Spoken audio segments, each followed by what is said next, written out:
तपती गर्मी जब हम बाहर निकलते हैं तो हम हमेशा देखते हैं कि चाहे वो सड़क हो, चाहे मैदान हो, चाहे कोई भी जगह हो, हमें छाया देखते हैं। और छाया कहाँ से मिलता है? पेड़ के।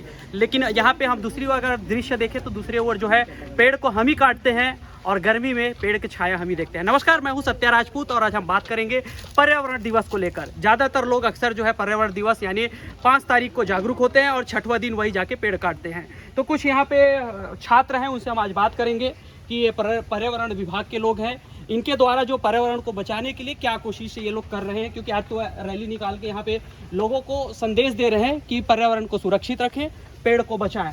सबसे पहले सवाल हम आपसे यही जानना चाहेंगे कि जिस गति से यहाँ जनसंख्या का जो वृद्धि हो रही है उसके हिसाब से हमें प्रति व्यक्ति पेड़ का आंकड़ा क्या होना चाहिए कि कितना पेड़ लगाना चाहिए प्रति व्यक्ति ताकि पर्यावरण संतुलित हो सके? प्रति व्यक्ति अगर अपने जीवन काल में एक वृक्ष भी लगाता है तो वह उस वृक्ष से इतनी ऑक्सीजन जनरेट या प्रोड्यूस करवा सकता है जितनी उसकी लाइफ टाइम की भी खर्च नहीं होती ऑक्सीजन की। वो जितना ऑक्सीजन ले रहा है उस एक वृक्ष लगाने से कई और लोगों की ऑक्सीजन की पूर्ति हो सकती है। एक वृक्ष लगभग 1 मिलियन टन से भी ज़्यादा ऑक्सीजन प्रोड्यूस करता है। वृक्ष की एक पत्ती में इतनी क्षमता होती है कि वो 5 millilitre oxygen per day generate कर सकती है। तो एक वृक्ष भी अगर कोई व्यक्ति अपने लाइफ टाइम में एक बार लगाता है तो ये वह पर्यावरण के लिए बहुत बड़ा कंट्रीब्यूशन साबित होगा। तो बिल्कुल कोई बड़ा टारगेट नहीं है, अगर चाहें तो अपने जीवन भर में एक वृक्ष आसानी से आप लगा सकते हैं। और वो भी अगर आप मौका ढूंढते हैं तो आपके बर्थडे हो सकते हैं, आपके जो पिताजी के बर्थडे हो सकते हैं, आपके परिवार का मतलब कोई भी आपके अगर खुशहाल जीवन चाहते हैं या आपके घर में किसी का निधन हो गया है उसके जो है यादगार के लिए भी लगा सकते हैं। आप अवसर कई तरह से ढूंढ सकते हैं, लेकिन एक वृक्ष लगाना मतलब लगा के भूलना भी नहीं है, उसको पूरा खड़ा भी करना है। और मुद्दे उनसे हम चर्चा करते हैं। क्या संदेश देना चाहते हैं आप लोग रैली के माध्यम से?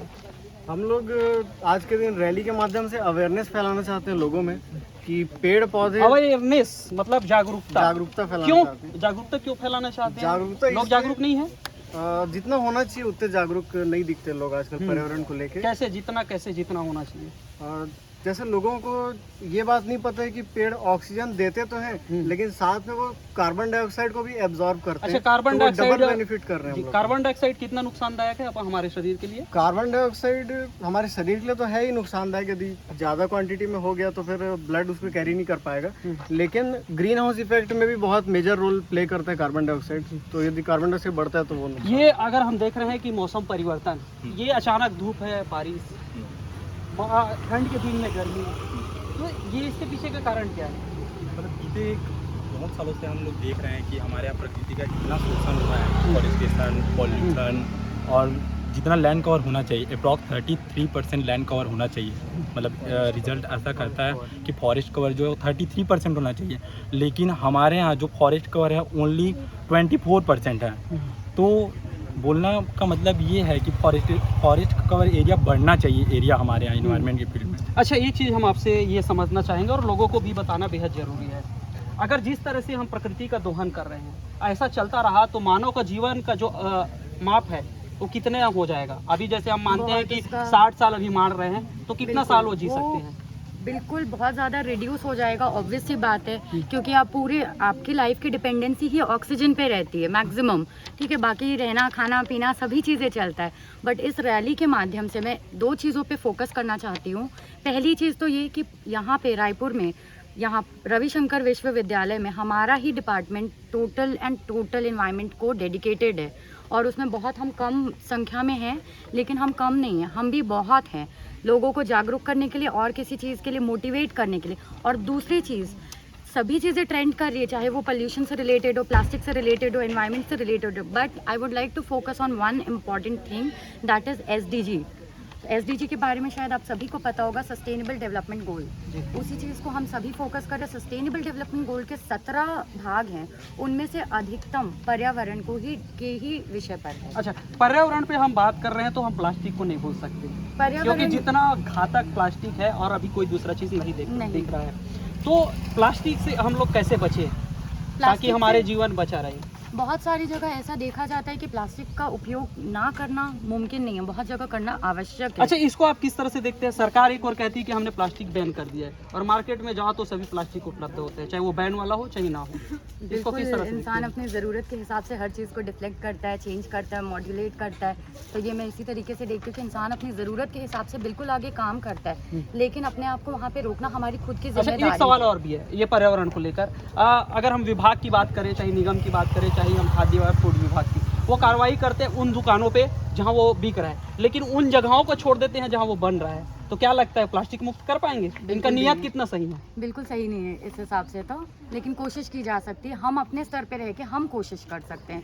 बाकी ये पॉलिटिकल चीज़ों पे आई डोंट थिंक कि हम कुछ कमेंट कर सकते हैं इस तरीके से, बट हम अपने ग्राउंड लेवल पे बिल्कुल कोशिश कर सकते हैं कि हम इस्तेमाल ना करें। अच्छा, आप सब जिसे हम जानना चाहें, आप सब अपील कर रहे हैं लोगों को वृक्ष लगाएं, तो हम आपसे जानना चाहेंगे आप लोग कितना वृक्ष लगाएं अब तक के? मैंने तो बहुत ज़्यादा लगाया। लास्ट टाइम मैंने अपने बर्थडे पे, आई शुड नॉट से द नंबर बिकॉज लड़कियों से एज नहीं पूछते हैं, तो मैंने अपने एज के नंबर के प्लांट्स डेडिकेट किए थे उन लोगों से जिनसे मैंने कुछ अच्छा, जो सीखा है। लगाए थे, अभी आपकी उम्र जितना है तो उम्र हम- जितना नहीं, सपोज मैं लास्ट ईयर 25 साल की हुई तो मैंने 25 प्लांट्स डोनेट किए थे, अच्छा। और उन 25 लोगों को जिनसे मैंने कुछ चीज़ें सीखी है। नहीं, अच्छी बात है, आप डोनेट कर रहे हैं, लगा रहे हैं, तो कभी जी। आप जाके देखते हैं कि बिल्कुल आपने जाके जो देखते दिया है हैं, वो बिल्कुल स्वरूप ले लिया है बिल्कुल। ऑक्सीजन मैंने देने का? तो हमेशा आउटडोर प्लांट्स की बात होती है, बट आप जिस पर्यावरण में रहते हैं, आप पूरे टाइम बाहर नहीं रहते हैं, आप अंदर अपने डेस्क पे काम करते हैं। आज की जनरेशन ये है, आज का वर्क पैटर्न ये है, तो मैंने इंडोर प्लांट्स डोनेट अच्छा, कुछ आप लोग अभी जो नारे लगा रहे थे जागरूक करने के लिए, थोड़ा सा हमारे दर्शक को भी बताइए कि किस तरह के आपके नारे हैं।